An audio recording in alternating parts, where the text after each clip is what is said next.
the governor of Kaduna State alleged that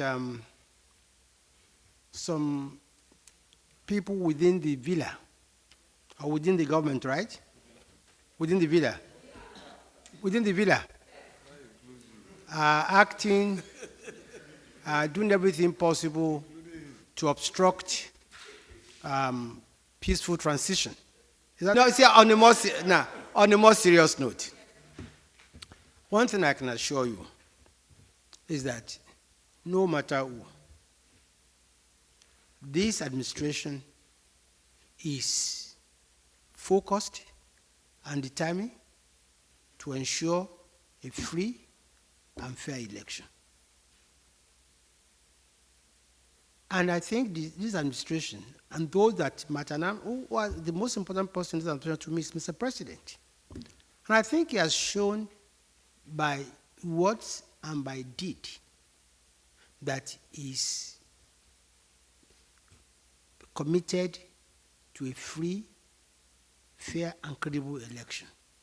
And fair, free, and credible election actually means not favoring anybody or disadvantaging anybody. And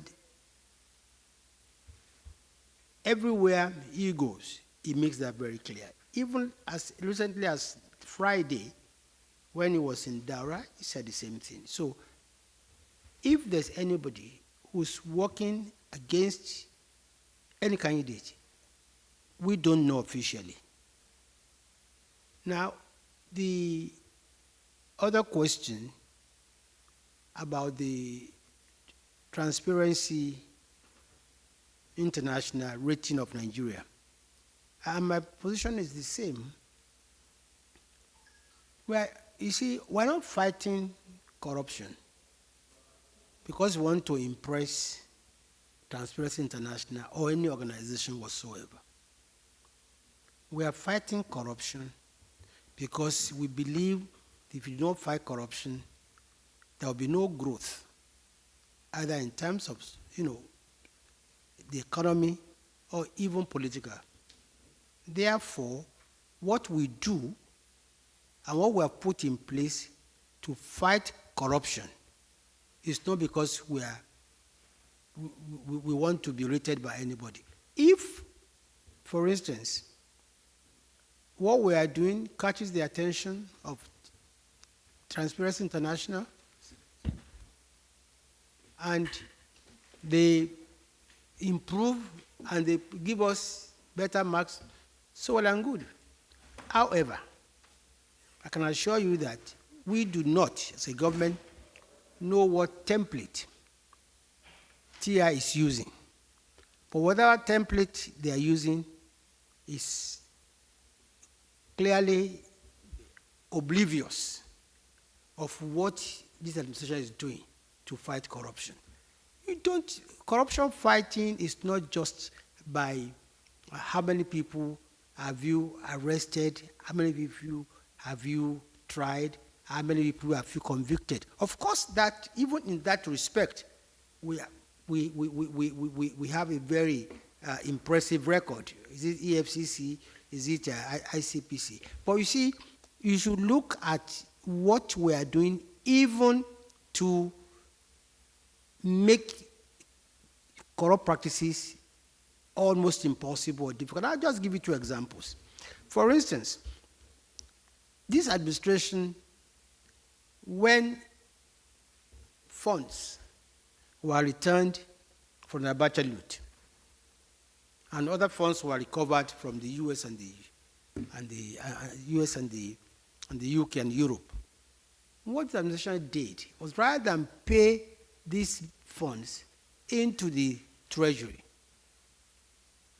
and face the possibility of it being stolen or being relooted, the administration decided that we'll put this money in a separate account.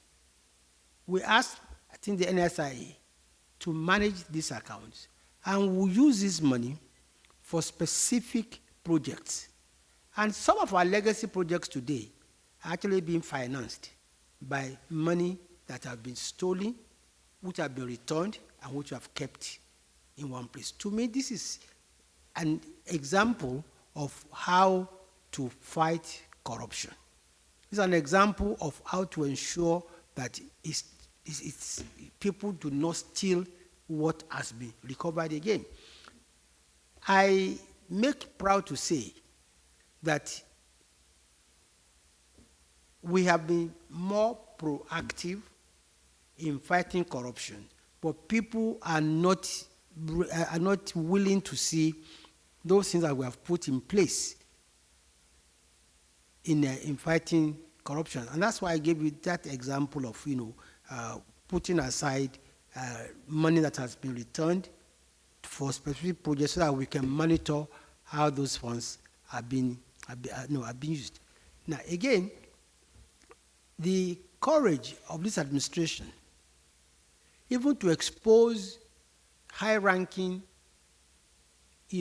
officials of the administration who have run foul of the law, is evidence of our determination and courage to fight corruption. So we are not really worried or bothered about the rating of the TI, because we know that everything we do is to ensure that we fight corruption the best way we know how to do.